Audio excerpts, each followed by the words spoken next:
देखिए, देश में 60 साल के बाद फिर तीसरी बार कोई इतने बड़े बहुमत से सरकार बन रही है, ये 60 साल के बाद हो रहा है। और ये हमारे देश के यशस्वी प्रधानमंत्री नरेंद्र भाई मोदी जी का अपना जलवा है, उनका विजन है, उनकी कार्यशैली है, उनके काम करने की जो क्षमता थी, जो उन्होंने देश में काम किए, जो बहन बेटियों के लिए, जो देश के लिए, जो समाज के लिए, जो हर फील्ड में काम किए, ये उसी का नतीजा है कि देश में एनडीए की पूर्ण बहुमत की सरकार तीसरी बार बनने जा रही है। और इसके लिए देश के वो सभी वोटर्स, सभी लोग बधाई के पात्र हैं जिन्होंने तीसरी बार भारतीय जनता पार्टी और एनडीए को चुना। समाजवादी पार्टी ने बहुत डेंट दिया है इस बार। वो थोड़ा सा रहा है समाजवादी पार्टी का, वो कहाँ हम लोगों की कमी रही हैं, हम लोग उनके पार्टी उन कमियों को तलाशेगी और उन्हें तलाश कर उनमें सुधार करेगी। 400 पार का नारा था, लेकिन 400 पार का नारा के आसपास भी नहीं आ पाया, 300 के पास भी नहीं। तो क्या हम पहले ही कहने लगते कि हम तो 200 पार करेंगे? भाई 400 पार करेंगे हम, ठीक है, हम लोगों का 400 पार का नारा था, अपने कार्यकर्ताओं में उत्साहवर्धन करने का एक तरीका था, लेकिन हमें उम्मीद थी हम 400 पार करेंगे, लेकिन वहाँ तक नहीं पहुँच पाए। लेकिन आप निश्चित समझना 29 में 400 पार ही करेंगे। वेस्ट यूपी में संगीत सोम जी का जलवा कायम है, ये देखने को मिला।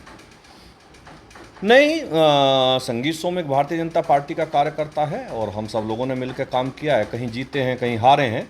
जहां हारे हैं उस पर समीक्षा होनी चाहिए, क्यों हारे हैं, क्या कारण रहा है, वहाँ किसकी कमी है, पार्टी की कमी है, कैंडिडेट की कमी है, या हम लोगों की कमी है। जिसकी भी कमी है वो देखा जाए।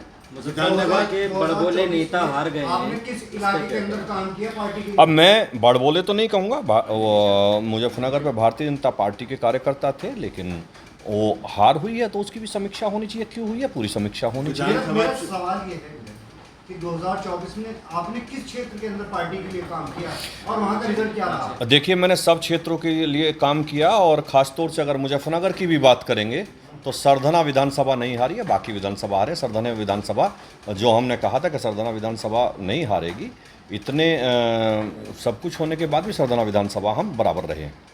विधानसभा चुनाव में आपकी हार को लेकर कहा गया कि संजीव पासवान का हार, और अब उनकी हार पर कहा जा रहा है कि संजीव सोम ने पूरी ताकत लगाई उनको हराने की। अब देखिए, कहने वाले क्या कहते हैं उससे मुझे नहीं पता, लेकिन मुझे इतना पता है कि मैं भारतीय जनता पार्टी का कार्यकर्ता हूं और मैं, चूंकि सरधना विधानसभा उसी में है और सरधना विधानसभा पे मैंने कहा था यहाँ हारने नहीं दूंगा, तो ऑलमोस्ट वहाँ हम हारे नहीं है, करीब करीब हम बराबर रहे हैं। भले ही हम बाकी 2-3, हम बुढ़ाना में हार गए, बुढ़ाना में हम बड़ी वोटों से हार गए, हम चरथावल में बड़ी वोटों से हार गए, लेकिन सरधना में नहीं हारे। सरधना मेरी विधानसभा है तो मैंने वो नहीं हारने तो दी। यही इसी खेल को तो जो संगीत सोम में बढ़िया करते हैं, अपने हाथ से नहीं हराया लेकिन आसपास के हाथ से हरा दिया। अगर मैं ही इतना बड़ा नेता हूँ तो फिर बाकी क्या कर रहे हैं?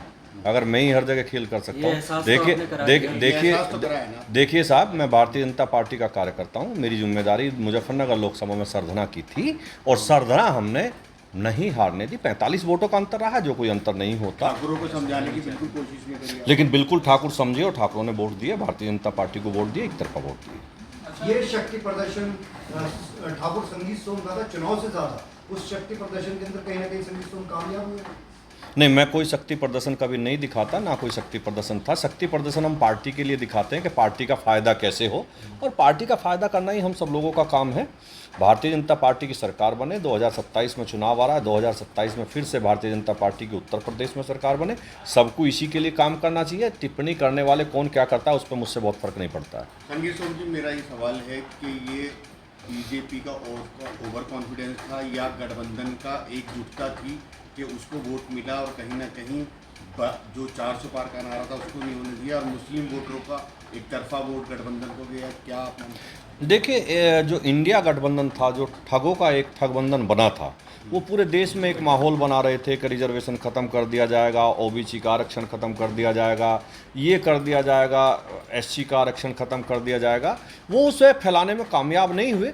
कुछ हद तक उन्होंने कुछ हमारे भाई बहन थोड़ा सा बिचल गए, जिससे थोड़ा फ़र्क पड़ा है। हालांकि वो ये सब में सफल नहीं हो पाए।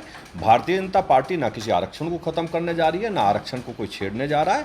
आरक्षण परंपरागत जिस तरीके से चलता आ रहा है उसी तरीके से चलेगा। अच्छा, आपका क्या सुझाव है कि बीजेपी के पास कौन कौन से मंथन करने की क्या जरूरत? देखिए, हम लोगों को मंथन करने की ज़रूरत है। अपने कार्यकर्ता जो थोड़े से निष्क्रिय रहे, उन्हें किस तरीके से वो सक्रिय हों, उसकी बहुत बड़ी आवश्यकता है कि कार्यकर्ता मजबूती से लगे। थोड़ा सा देखा गया है कि कार्यकर्ताओं का मनोबल डाउन था, कार्यकर्ताओं का मनोबल बढ़ाने की ज़रूरत है। जो अपने पार्टनर हैं एनडीए के अंदर, तो जो बड़े मंत्रालय हैं, इस तरीके के मंत्रालय उनके पास जाने चाहिए या नहीं जाने चाहिए? ये मेरा काम नहीं है, ये लेकिन आपका सुझाव ये भारतीय जनता पार्टी की शीर्ष लीडरशिप का काम है। मैं एक कार्यकर्ता हूँ। ये जो लोग काम जिनका है वो कर रहे हैं, बखूबी कर रहे हैं। आप निश्चित रहिए, सरकार बन रही है, 9 तारीख को शपथ होगी, उसके बाद आपको सब क्लियर हो जाएगा किस पे क्या मंत्रालय जा रहा है। भाजपा के कुछ बड़बोले नेताओं की वजह से कुछ सीटें हारे हैं, क्या उनको आप समझाना चाहेंगे और अपने कार्यकर्ताओं से क्या अपील? अब बेसिकली अब किसे बड़बोला कहेंगे, किसे नहीं बड़बोला कहेंगे, ये सब विषय है। आखिर हम जो भी सीट हारे उसे क्यों हारे, उसमें जांच होनी चाहिए, जांच होनी चाहिए, बिल्कुल होनी चाहिए, बिल्कुल होनी चाहिए, हर हालत में होनी चाहिए। सजा भी मिलनी किस सीट को हम हारे हैं और किस सीट को किसकी वजह से हारे, उसे सजा भी मिलनी चाहिए। मैं कह रहा हूँ इस बात को, और मेरा कहना यह है कि मेरी जिम्मेदारी सरदाना विधानसभा की थी, सरदाना विधानसभा पर नहीं हारे। फैजाबाद आ गए। अब देखते क्यों हारे हैं, उसका भी समीक्षा होगी।